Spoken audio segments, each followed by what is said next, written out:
ಕಣ್ಣೆ ಅದಕ್ಕೆ ಕರೆಯಕ್ಕೆ ಬಂದಿದ್ದೆ. ಅಯ್ಯಯ್ಯೋ ನಿನ್ನಂತ ಕಿವುಡಿನ ಮದುವೆ ಆಗೋನು ಅವನೆಂತ ಬರಗೆಟ್ಟವನು ಯಾವ ಮೂಲೆ ಒಂದು ಹೋಯ್ಕೊಂತವನು. ಅಯ್ಯೇ ನನ್ನ ಗಂಡ ಕಿವಿ ಕೇಳಿಸ್ತಾವ್ರಿ.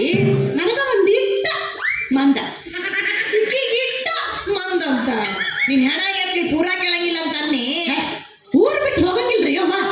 ಮನೆಗೆ ಇರ್ತಾನೆ ಮನೆ ಹೇಳಿಯ ಯಾರಮ್ಮ ಊರಲ್ಲಿ ಇರು. ಇವಳ ಮದುವೆ ಅಂತೆ ಅವಳ ಮದುವೆ ಆಗೋನು ಮನೆಯಾಗ ಇರ್ತಾನಂತ ಕಣೆ. ಅವನು ಅಷ್ಟೇ ಪರಿಗೆಟ್ಟಿರ್ ಬಿಟ್ಬಿಡ್ಬಿಡ. ಸಣ್ಣವರ ನೀವು ಮದ್ವೆಗೆ ಬಂದ್ಬಿಡ್ರಿ, ತಪ್ಪಿಸ್ಬೇಡ್ರಿ.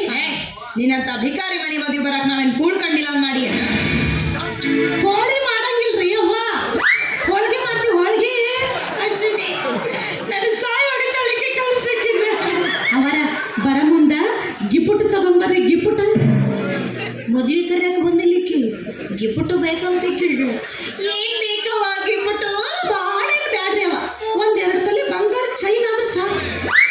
ಅಯ್ಯಯ್ಯ ಮೈಲಾರ ಲಿಂಗನಾಥ ಸ್ವಾಮಿಯೇ, ನಾನೇ ರೋಡ್ಗಳ ಹಾಕೊಂಡು ಹೊಡೆಯಾಡಕತ್ತೀನಿ.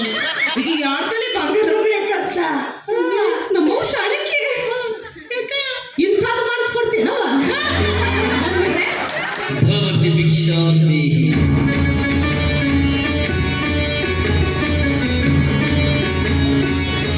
ಅವರ ಮೊನ್ನೆ ದಾರೆಗ ಇದಾಜರ್ ಭೇಟಿಯಾಗಿದ್ರೆ ಆಶೀರ್ವಾದ ತಗೋಬರ್ರಿ. ನೀವು ಬರ್ರಿ ಅವ್ವ, ಆಶೀರ್ವಾದ. ಶುಭಮಸ್ತು.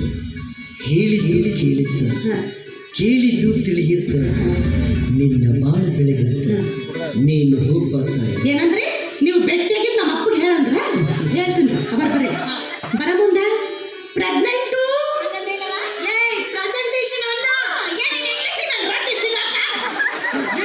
ಕರ್ಮ ಅಳಿತೈತಿ, ಮರ್ಮ ತಿಳಿತೈತಿ, ಧರ್ಮ ಉಳಿತೈತಿ. ಏನಾರ ಭಿಕ್ಷೆ ನೀಡುತ್ತಾರೆ. ಬೆಳಿಗ್ಗೆ ಆದ್ರೆ ಸಾಕು ಈ ಭಿಕ್ಷುಕರ ಕಾಟಪ್ಪಯ್ಯಪ್ಪ.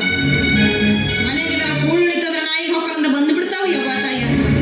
ನಿಮ್ಮಂತ ಸಂಬಂಧ ನಾಯಿ ಕುಳು ಕಾಣಂಗಿಲ್ಲ ನೋಡಪ್ಪ. ಅಶ್ವಿನಿ ಆ ಒಣ ರೊಟ್ಟಿ ತರ ತಂದು ಬಿಸಾಕು, ತಿಂದು ಹಾಳಾಗಿ ಹೋಗ್ಲಿ ಆ ಕಡೆ. ಕೈ ಕಾಲು ಎಲ್ಲ ನೆಟ್ಟಾಗ ದುಡುಕಿರಕ್ಕೆ ದಾಳಿ ಇಟ್ಕೊಂಡ. ಬಂದವನ್ನವರಿಗೆಲ್ಲ ಕೂಳು ಹಾಕಕ್ಕ ಇದೇನು ಧರ್ಮಕ್ಷೇತ್ರ ಅಲ್ಲ. ಇಲ್ಲಿ ಬಿಡಪ್ಪ, ಇದೊಂದು ರೊಟ್ಟಿ ನೀಡಿದ್ರೆ ನಮ್ಗೇನು ಬಡತನ ಬರುತ್ತಾ? ಹಾ, ನಮ್ಮ ಬಡತನ ಬರಲಿ ಅಂತೇಳಿ ನೀವೊಬ್ಬ ಬಡ ಬೇಕಾರನ್ನ ಪ್ರೀತಿ ಮಾಡಿದ